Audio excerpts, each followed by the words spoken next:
नमस्कार दोस्तों, बोधी थिंक्स पाए यूट्यूब चैनल में आपका दिल से स्वागत है। दोस्तों, आज की कहानी बहुत ही महत्वपूर्ण और ज्ञानवर्धक होने वाली है, इसीलिए इस कहानी को ध्यान से जरूर सुनना। दोस्तों, कैसे एक साधारण से लकड़हारे का विवाह राजकुमारी के साथ हुआ। दोस्तों, कहानी बड़ी ही रोचक है और सुनने में बड़ा आनंद आने वाला है। दोस्तों, कांचनपुर नाम के राज्य में एक हरिया नाम का लकड़हारा रहता था। ये अपनी पत्नी और 3 बच्चों के साथ में रहता था। उस लकड़हारे के बड़े बेटे का नाम था रमेश मंझले, बेटे का नाम था सुरेश और सबसे छोटे बेटे का नाम रूपेश था। राजेश और रमेश देखने में सुंदर और शरीर से तंदुरुस्त थे, जबकि रूपेश शरीर से बहुत ही कमजोर और सांवले रंग का बालक था। लकड़हारे के घर में लकड़हारे के बड़े बेटे और उसके मंझले बेटे की ही चलती थी, क्योंकि वह दोनों सुंदर थे और शरीर से तंदुरुस्त थे। उन दोनों की पसंद का खाना बनता और वह दोनों ही अपने मनपसंद का कपड़े पहनते थे। लकड़हारा और उसकी पत्नी भी अपने बड़े और मंझले बेटे से अधिक प्यार करते थे। लकड़हारे का सबसे छोटा बेटा जो रूपेश था, उसे सूखी रोटी और फटे पुराने कपड़े पहनने के लिए दिए जाते थे, क्योंकि वह सांवले रंग का था, दुबला पतला कमजोर सा था, इसलिए उसे कोई प्यार नहीं करता था। उसने कभी भी अपने माता पिता और भाइयों से कोई शिकायत नहीं की। वह हमेशा अपने आप में मस्त रहता था। उसके बड़े भाई भी उसका हमेशा मजाक बनाया करते थे, लेकिन इस बात का उसके ऊपर कोई फर्क नहीं पड़ता था। वह अपने दोनों बड़े भाई और माता पिता को बहुत प्यार करता था, उनका बहुत सम्मान करता था। लकड़हारा जंगल से लकड़ी काट कर लाता और बाजार में बेच देता। इसी तरह से उसके घर परिवार का खर्चा बड़ी अच्छी तरह से चल रहा था। एक दिन की बात है कि हरिया, जो वह लकड़हारा था, वह बहुत बीमार पड़ गया। हरिया की बीमारी के कारण जंगल से लकड़ियां लाना और बाजार में बेचने का काम बंद हो चुका था। घर में जो भी पैसा रखा था, धीरे सब समाप्त हो गया।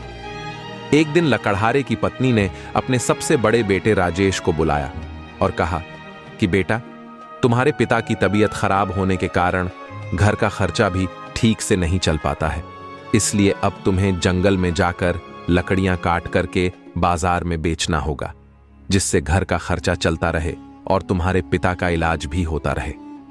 मां ने अपने बेटे से कहा कि मुझे पूरा विश्वास है कि इस मुसीबत की घड़ी में तुम अपने परिवार का साथ दोगे। लकड़हारे की पत्नी ने राजेश को खूब अच्छा भोजन बना करके खिलाया और रास्ते के लिए पूरी सब्जी बना करके बांध दिया और साथ ही में एक कमंडल दूध भर कर दिया। मां ने अपने बेटे को कुल्हाड़ी देते हुए कहा कि बेटा, जब तुम्हें जंगल में भूख लगेगी तो तुम पूरी सब्जी खा लेना और ऊपर से मीठा दूध पी लेना। इस तरह से लकड़हारे का बेटा, जो बड़ा बेटा था राजेश, जंगल में लकड़ियां काटने के लिए घर से निकल पड़ा। वह अभी कुछ ही दूर चला था कि रास्ते में एक बुढ़िया दिखाई दी, जो बहुत ही दुबली पतली थी। उसने राजेश को रोकते हुए कहा कि बेटा, मुझे बहुत जोरों की भूख लगी है, मैं कई दिनों से भूखी हूं। तुम्हारे थैले में पूड़ी और सब्जी है और कमंडल में मीठा दूध है। बेटा, मुझ पर दया करके थोड़ा सा खाना खिला दो और मीठा दूध पिला दो। यदि तुम मेरी मदद करोगे तो ईश्वर भी तुम्हारी जरूर मदद करेगा। बुढ़िया के मुंह से इस तरह की बात सुनते ही बड़ी बड़ी आंखें बनाते हुए राजेश बुढ़िया से कहने लगा कि बुढ़िया, तुम तो बहुत चालाक हो, मैं अपना भोजन तुमको खिला दूंगा तो मैं क्या खाऊंगा। चल हट जा हमारे रास्ते से और जाने दे मुझको। तू मरती है तो मर जा, मुझसे क्या लेना देना। राजेश की बात सुनकर बुढ़िया को बड़ा दुख हुआ। राजेश वहां से सीधा जंगल में पहुंचा, दूध का कमंडल और भोजन का थैला उठाकर जमीन पर रख दिया और एक सूखे पेड़ की तलाश कर उसे काटने लगा। अभी उसने 2-4 कुल्हाड़ी ही चलाई थी, तभी झटके से कुल्हाड़ी उछल करके सीधा उसके हाथ पर लग गई। राजेश के हाथ से खून की धारा बहने लगी। दर्द के मारे वह चिल्लाने लगा, लेकिन उस जंगल में कोई उसकी मदद करने वाला नहीं था। किसी तरह से वह अपने घर को वापस लौट आया। मां बेटे को देखते ही कहने लगी कि हाय, मेरे बेटे को क्या हो गया। उसने राजेश की मरहम पट्टी किया और उसे आराम करने को कहा। अगले दिन मां ने अपने दूसरे बेटे रमेश को बुलाकर कहा, बेटा, पिताजी तुम्हारे बीमार हैं और तुम्हारा बड़ा भाई जख्मी हालत में पड़ा हुआ है। अब ऐसे में जंगल से लकड़ियां तुम्हें लानी होगी। मुझे पूरा विश्वास है कि इस कठिन समय में तुम अपने परिवार का साथ दोगे। इस तरह से मां ने अपने दूसरे बेटे रमेश को अच्छा अच्छा भोजन बनाकर के खिलाया और फिर जंगल में खाने के लिए उसके थैले में पूरी सब्जी बांध दिया। और साथ ही में कमंडल में मीठा दूध भर दिया। लकड़हारे की पत्नी ने रमेश के माथे पर हाथ फेरते हुए कहा कि बेटा जल्दी से जंगल से लकड़ियां काट करके उन्हें बाजार में बेच करके आना। रमेश ने अपने कंधे पर कुल्हाड़ी रखी, हाथ में खाने का थैला लिया और निकल पड़ा जंगल में लकड़ियां काटने के लिए। अभी वह जंगल के किनारे ही पहुंचा था कि तभी वही बुढ़िया उसको भी मिल गई। उस बुढ़िया ने रमेश को देखते ही कहा कि बेटा, मैं कई दिनों से भूखी हूं, भूख के मारे मेरे प्राण निकले जा रहे हैं। तुम दया करके अपने थैले से मुझे थोड़ा सा खाना खिला दो और तुम्हारे कमंडल में जो मीठा दूध है उसमें से थोड़ा सा पिला दो। बेटा, भूख और प्यास के कारण मेरा प्राण जा रहा है और भूखे प्यासे को खाना खिलाना और पानी पिलाना यह तो बहुत धर्म का काम होता है। यदि तुम मुझ गरीब बुढ़िया पर रहम करोगे तो भगवान तुम्हारी मदद करेगा। बुढ़िया की बात सुनते ही रमेश ने डांटते हुए कहा कि चल हट जा हमारे रास्ते से। भूख प्यास से मरती है तो इसी समय मर जा। कौन सी तू हमारे रिश्तेदार और सगी लगती है जो मैं तुम्हें खाना खिलाऊं और दूध पिलाऊंगी? मरते हुए मैंने कई लोगों को देखा है। इस तरह से अभद्र बातों का प्रयोग करते हुए रमेश वहां से आगे निकल जाता है। बीच जंगल में पहुंचकर एक सूखे पेड़ को देख करके रमेश अपना खाना और कमंडल जमीन पर रख करके उस सूखे पेड़ पर कुल्हाड़ी चलाने लगता है। अभी उसने 10-12 कुल्हाड़ी ही चलाई थी कि तभी एक कुल्हाड़ी उछलकर उसके पैरों में जा लगी। उसके पैर से खून बहने लगा।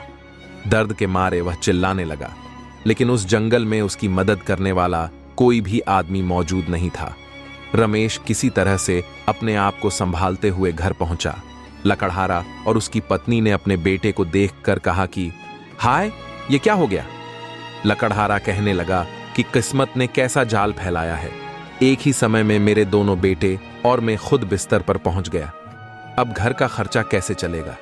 किसी तरह से रात बीती तो जो लकड़हारे का सबसे छोटा बेटा रुपेश था वह अपने माता पिता के पास पहुंचा और कहने लगा कि पिताजी, मैं भी आपका बेटा हूं। इस समय मेरे दोनों भाई जख्मी हालत में हैं और आप बीमार हैं। अब ऐसी स्थिति में आप तीनों से घर का काम नहीं हो पाएगा। यदि आप मुझे इजाजत दे तो मैं जंगल से लकड़ियां काटकर बाजार में बेच आऊं। रूपेश की बात सुनकर उसके माता पिता हंसने लगे और कहने लगे, अरे बेवकूफ, जंगल से लकड़ियां काटकर लाना कोई आसान काम नहीं है। अपने माता पिता के मुख से ऐसी बात सुनकर रूपेश कहने लगा कि पिताजी, मैं शरीर से भले ही कमजोर हूं, लेकिन मुझ में हिम्मत है और मैंने अपने बुजुर्गों से सुना है कि जो हिम्मत करके आगे बढ़ता है भगवान उसकी मदद स्वयं करते हैं।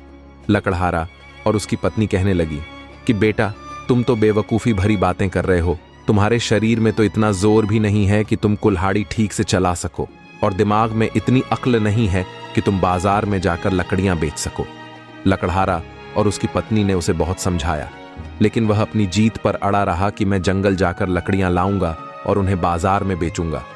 उसकी जीत देख करके रूपेश के माता पिता ने कहा कि ठीक है, जा तू भी जंगल जाकर अपनी किस्मत को आजमा कर देख ले और अपने शौक पूरे कर ले।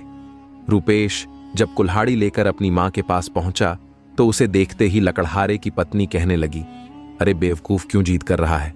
जो काम मेरे दोनों बेटे नहीं कर सके वह काम तू क्या करेगा? लकड़हारे की पत्नी ने एक सूखी रोटी और कमंडल में थोड़ा सा पानी देते हुए कहा कि जब तुझे भूख लगे तो इस सूखी रोटी को खाकर पानी पी लेना, इससे ज्यादा तुझे कुछ भी नहीं चाहिए, तेरा पेट इसी में भर जाएगा। मां ने जहां अपने दोनों बड़े बेटे राजेश और रमेश के लिए पूरी सब्जी और मीठा दूध देकर जंगल भेजा था, वहीं रूपेश को एक सूखी रोटी और पानी देकर जंगल भेज दिया। रूपेश बहुत खुश था। वह एक हाथ में सूखी रोटी और पानी लिए हुआ था और दूसरे हाथ से कंधे पर रखी हुई कुल्हाड़ी को पकड़े चला जा रहा था। उसे कोई चिंता नहीं थी, बस उसके मन में एक ही धुन थी कि उसे लकड़ी काट कर लाना है। अभी रूपेश जंगल के किनारे ही पहुंचा था कि तभी उसे वहीं बुढ़िया फिर मिल गई जो उसके दोनों बड़े भाइयों को मिली थी। उस बुढ़िया ने रूपेश को देखते ही कहा कि बेटा, मैं कई दिनों से भूखी हूं और प्यासी हूं। भूख और प्यास के कारण मेरे प्राण जा रहे हैं। यदि तुम मुझे अपने से थोड़ा सा भोजन करा देते तो और पानी पिला देते तो मेरे प्राण बच जाते। उस बुढ़िया के मुख से इस तरह की बात सुनते ही रूपेश कहने लगा कि माँ जी, आप तो मुझे बहुत कमजोर और भूखी प्यासी दिखाई देती है, लेकिन क्या करूं, मेरे पास कोई अच्छा खाना नहीं है। मेरे पास तो केवल सूखी रोटी है। यदि आप इसे खाना चाहो तो बड़ी शौक से खा सकती हो। इतना कहकर कि जैसे ही रूपेश अपने थैलों को खोलने लगा तो उसके आश्चर्य का ठिकाना नहीं रहा। उसने देखा कि उसके थैले में सूखी रोटी की जगह पर पूरी पकवान और मिठाइयां भरी पड़ी हैं। रूपेश ने जब अपने कमंडल को खोल करके देखा तो उसमें मीठा दूध है। पानी की जगह उसके कमंडल में मीठा दूध और सूखी रोटी की जगह उसके थैले में पूरी और पकवान थे। यह सब देख करके रूपेश आश्चर्यचकित था। वह कहने लगा, कहीं मैं कोई सपना तो नहीं देख रहा हूं? यह सब कैसे हो गया? रूपेश की बात सुनकर बुढ़िया कहने लगी, बेटा, यह सपना नहीं, हकीकत है। तुमने मुंह गरीब लाचार बुढ़िया पर दया दिखाई, यह उसी का फल भगवान ने दिया है। तुम्हारी सूखी रोटी पूरी और पकवान बन गए और कमंडर में रखा पानी मीठा दूध बन गया। यह सब उसी की दया का परिणाम है। जो लोग दूसरों का भला करते हैं, भगवान उनका भला जरूर करते हैं। रूपेश उस बुढ़िया को खाना खिला करके जब जंगल की ओर जाने लगा तो बुढ़िया कहने लगी कि बेटा, मैं बहुत भूखी थी और तुमने मुझे खाना खिलाया। उसने कहा, मैं तुम्हें कुछ देना चाहती हूं, आओ मेरे साथ। इतना कहकर बुढ़िया रूपेश को साथ में लेकर के चलने लगी। एक पेड़ के पास पहुंचकर बुढ़िया ने कहा कि बेटा, जब मैं चली जाऊं तब तुम इस पेड़ को काट देना, तो तुम्हें एक ऐसी चीज मिलेगी जो तुमने इससे पहले कभी नहीं देखी होगी।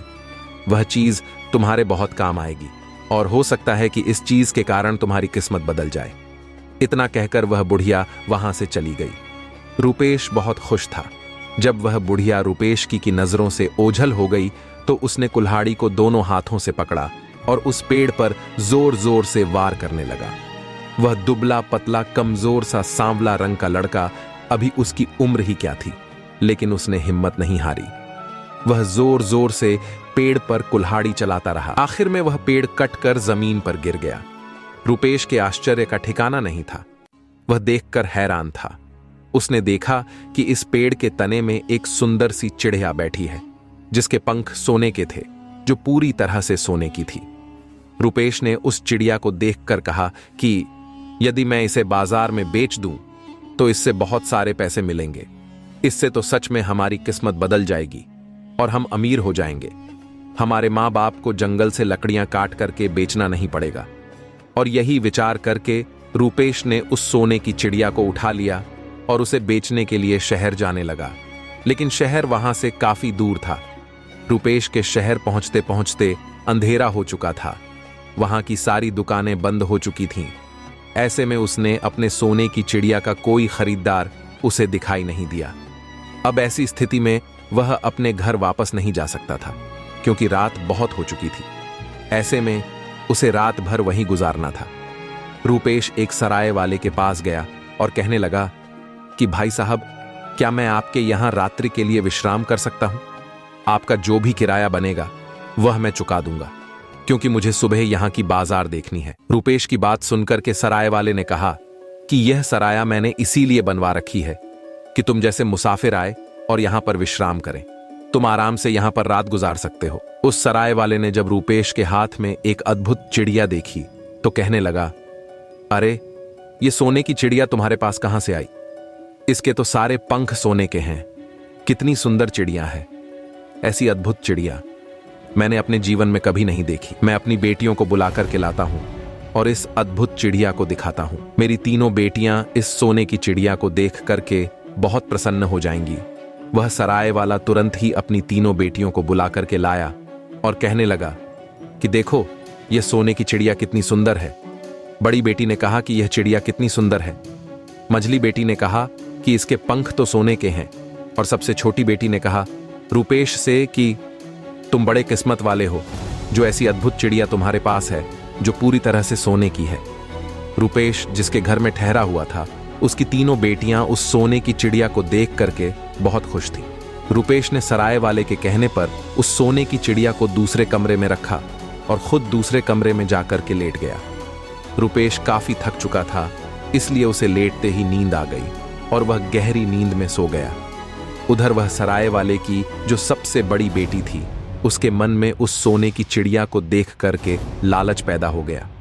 वह सोचने लगी कि यदि मैं उसके एक पंख को नोच लूं तो इससे उस पर कोई फर्क भी नहीं पड़ेगा। यही सोच करके सराय वाले की सबसे बड़ी बेटी उस सोने की चिड़िया वाले कमरे में पहुंच जाती है। जैसे ही वह चिड़िया के पंख नोचने के लिए अपने हाथ को आगे बढ़ाती है, उसके हाथ इस चिड़िया से चिपक जाते हैं। वह बहुत प्रयत्न करती है, लेकिन अपने हाथ उससे नहीं छुड़ा पाती और जोर जोर से अपनी छोटी बहन को बुलाने लगती है। बड़ी बहन की आवाज सुनकर के मंझली वाली बहन आती है। उसने आते ही कहा कि अरे दीदी, यह क्या हो गया? बड़ी बहन ने कहा कि तुम देखती नहीं कि मेरे हाथ इस चिड़िया से चिपके हैं, जल्दी से मेरे हाथ इस चिड़िया से छुड़ाओ। जैसे ही वह हाथ छुड़ाने के लिए उस चिड़िया को हाथ लगाती है, वैसे ही उसके हाथ भी उसे चिपक जाते हैं। अब क्या उन दोनों बहनों के हाथ उस सोने की चिड़िया से चिपक जाते हैं और वह दोनों अपनी छोटी बहन को आवाज देने लगती हैं। उन दोनों की आवाज सुनकर उसकी छोटी वाली जो बहन थी वह आती है और वह भी जैसे अपनी दोनों बहनों को हाथ छुड़ाने के लिए आगे हाथ बढ़ाती है, उसके भी हाथ उस सोने की चिड़िया से चिपक जाते हैं। रात भर उन तीनों बहनों के हाथ उस सोने की चिड़िया से चिपके रहे और वह रात भर रोती रही। सुबह होते ही रूपेश जैसे ही चिड़िया के पास पहुंचा, वहां का नजारा देख करके वह दंग रह गया। रूपेश विचार करने लगा कि जरूर इन तीनों ने इस सोने की चिड़िया को चुराने की कोशिश किया होगा, इसीलिए इन तीनों के हाथ इससे चिपक गए हैं। तभी वह सराय वाला भी वहीं आ गया और कहने लगा, अरे दुष्ट लकड़हारा, तुमने यह क्या कर दिया? तुम देखते नहीं कि मेरे तीनों बेटियों के हाथ तुम्हारी सोने की चिड़िया से चिपक गए हैं।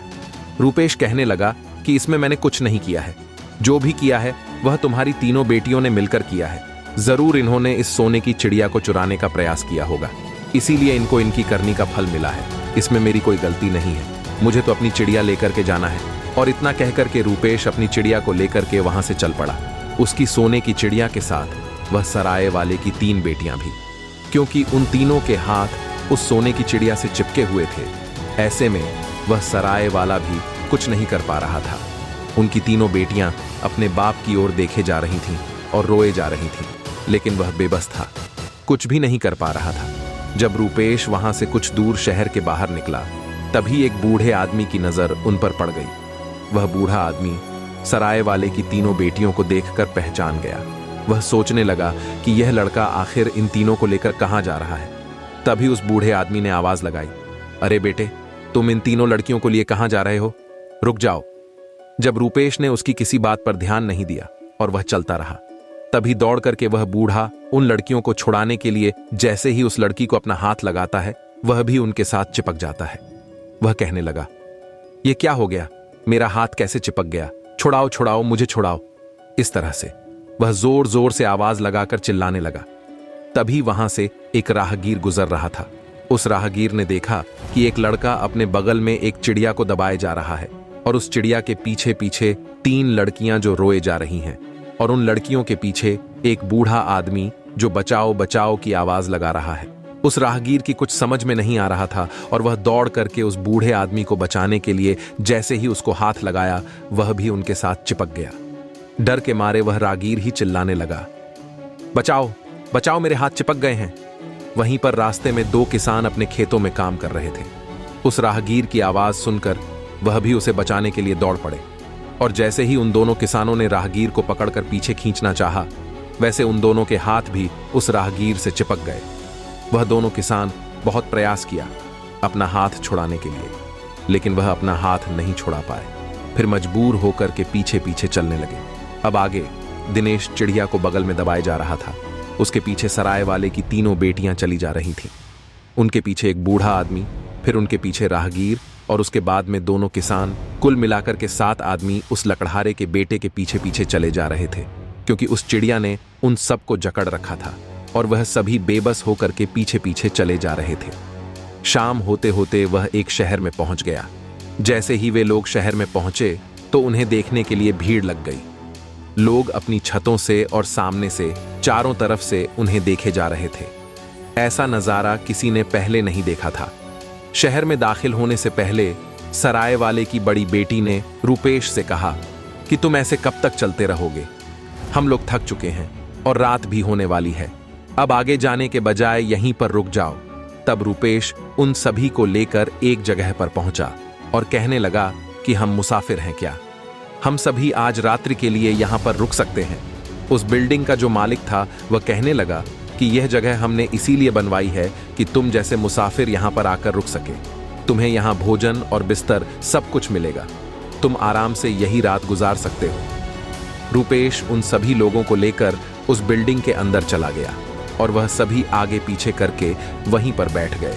उन सभी को देखकर उस जगह का जो मालिक था वह कहने लगा कि तुम्हारा यह काफिला तो बड़ा अनोखा है। ऐसा लगता है कि तुम यहां अपनी किस्मत आजमाने और राजकुमारी को हंसाने के लिए यहां पर आए हो। उसकी बात सुनकर रूपेश कहने लगा कि राजकुमारी को हंसाना, इसका क्या मतलब है? मैं कुछ समझा नहीं, मुझे साफ साफ बताओ। रूपेश की बात सुनकर उस जगह का मालिक था वह कहने लगा कि हमारे राजा की जो बेटी है वह हमेशा उदास और गुम रहती है।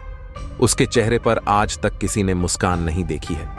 राजवैद्य ने कहा, राजकुमारी, कि यदि ऐसी स्थिति रही तो राजकुमारी बीमार पड़ सकती है और धीरे धीरे उसकी जान भी जा सकती है। इसीलिए राजा ने यह घोषणा करवा दी है कि जो भी व्यक्ति राजकुमारी को हंसा देगा उसके साथ राजकुमारी का विवाह कर दिया जाएगा। जब से राजा ने यह घोषणा करवाई है तब से कई लोग अपनी किस्मत आजमाने के लिए आ चुके हैं, लेकिन कोई व्यक्ति आज तक सफल नहीं हो सका जो राजकुमारी को हंसा सके। रूपेश उस जगह के मालिक की बात सुनकर के रात भर बेचैन रहा।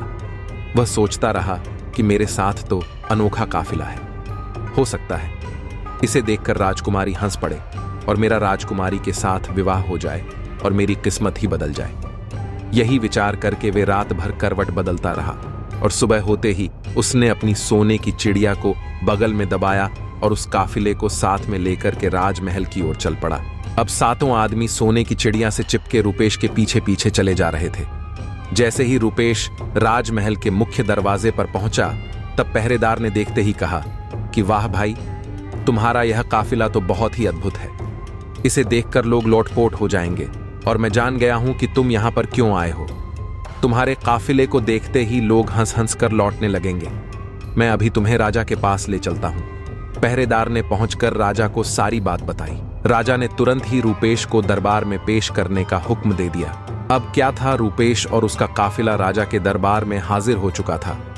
पहुंचते ही रूपेश ने राजा से कहा कि महाराज, मैंने आपकी घोषणा सुनी है और इसीलिए मैं अपनी किस्मत आजमाने के लिए आया हूं। यदि आप आज्ञा दें तो मैं राजकुमारी को हंसाने का पूरा प्रयास करूंगा और मुझे विश्वास भी है कि राजकुमारी को हंसी जरूर आ जाएगी। राजा ने जब रूपेश के काफिले को देखा तो कहा, वाह, बहुत खूब, तुम्हारा काफिला तो बहुत ही अद्भुत है। राजा ने कहा कि एक लड़के के बगल में एक सोने की चिड़िया और उसी से चिपके हुए 7 आदमी, यह तो हंसी नहीं ठाके लगाने वाली बात है। यही विचार कर राजा ने तुरंत राजकुमारी को दरबार में बुलाया।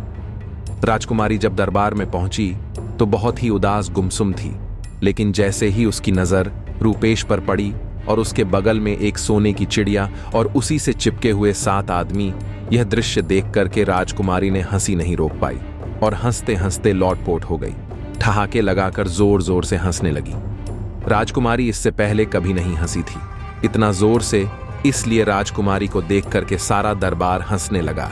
राजकुमारी को हंसते हुए देखकर राजा बहुत खुश था। राजकुमारी के ठहाके से सोने की चिड़िया से चिपके हुए लोग धीरे धीरे आजाद होने लगे।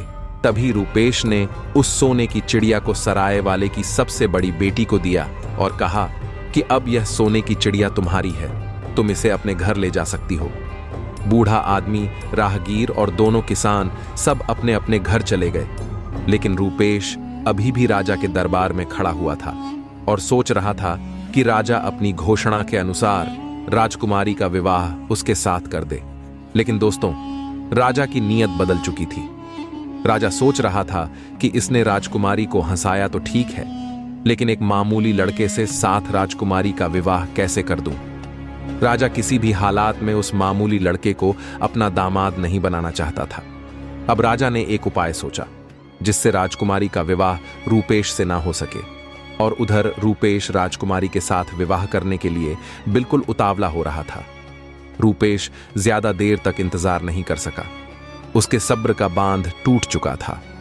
उसने राजा से कहा कि महाराज, मैंने आपकी शर्त पूरी कर दी है, अब आप भी अपनी शर्त के अनुसार राजकुमारी का विवाह हमारे साथ कर दीजिए। रूपेश की बात सुनकर राजा ने कहा कि तुम अब भी हमारी बेटी के लायक नहीं हो, पहले उसके लायक बनो, तब हमसे आकर के मिलना। राजा की बात सुनकर रूपेश ने कहा कि महाराज, अब आप मुझसे क्या चाहते हैं? राजा ने कहा कि तुम एक ऐसे आदमी को ढूंढ करके लाओ जो 100 मन दूध एक साथ में पी जाए।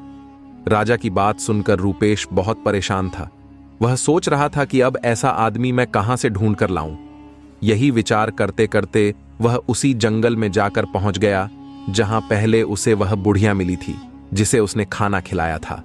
रूपेश सोचने लगा कि मैं उसी से अपनी समस्या कहूं, हो सकता है वह कोई समाधान निकाल दे। यही विचार कर रूपेश उस पेड़ के पास पहुंच गया जहां उसे सोने की चिड़िया मिली थी। रूपेश ने देखा कि वहां वह बुढ़िया बैठी रो रही है। रूपेश ने उस बुढ़िया को रोते हुए देखा तो पूछने लगा कि माता जी, आप क्यों रो रही हो? बुढ़िया ने कहा कि तुम बड़े नेक आदमी हो, इसीलिए मैं तुमसे बता रही हूं। मेरे बेटे को बहुत प्यास लगी है। उसने मटका भर पानी पी लिया है, लेकिन फिर भी उसकी प्यास नहीं बुझी है।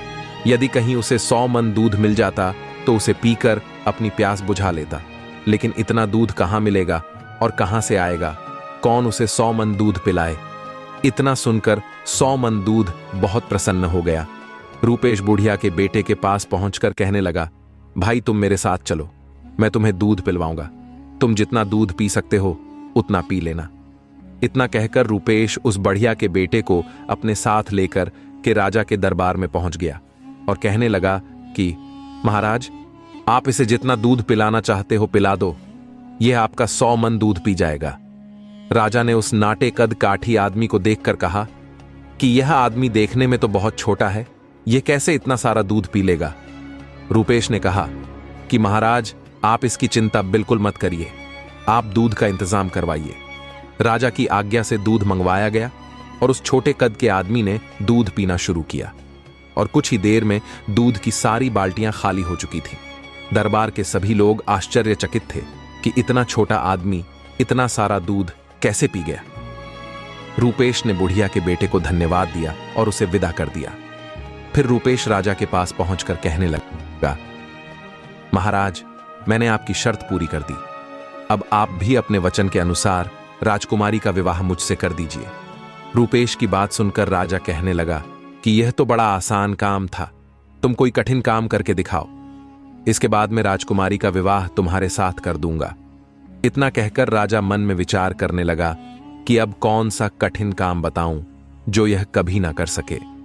फिर कुछ देर के बाद राजा ने रूपेश से कहा कि तुम एक ऐसे आदमी को ढूंढ कर लाओ जो रोटियों के पहाड़ को खा जाए। इसके बाद मैं तुम्हारा विवाह राजकुमारी के साथ कर दूंगा, और यदि तुम ऐसे आदमी को नहीं ला सके तो दोबारा अपना मुंह मुझे मत दिखाना।